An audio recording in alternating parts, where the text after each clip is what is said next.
A series. I mean, we've already done some sessions on options and how to get to their pricing. I want to do a little bit more on that because I really want to get into more of the details um, on what exactly you're pricing out when it comes to an option. And there are certain laws and certain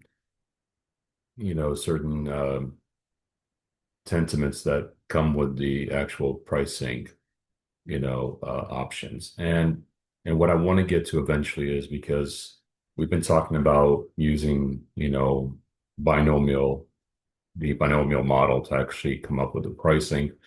But if you take the binomial model and you know, in, decrease the durations down to nothing, basically, you then get to another model, which is called the Black-Scholes model.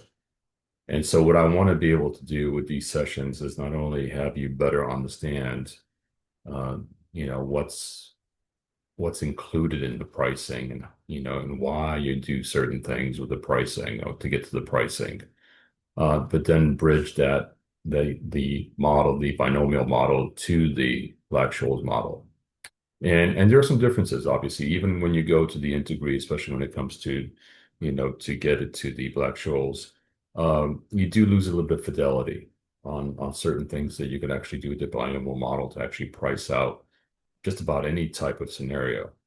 Whereas with the Black-Scholes, it gets a little bit harder to actually do some of the outer cases that you may want to do. So, but either way, we'll go through all that, we'll discuss all that, and I'll explain all that so that you actually have a good grasp. Without going into every little detail, I do want to get into some details because it's important, especially on some of the calculations, just so that you see what they're doing, but we won't get into every little detail.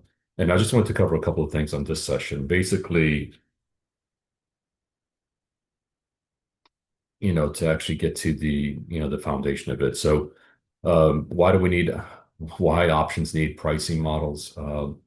Because when you're dealing with cash flows or future flows of money, and there's a little bit of uncertainty to those cash flows, it's very hard.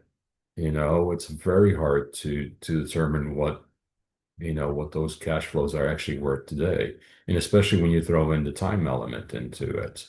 And so you need to have models. You need to have models that actually um, that are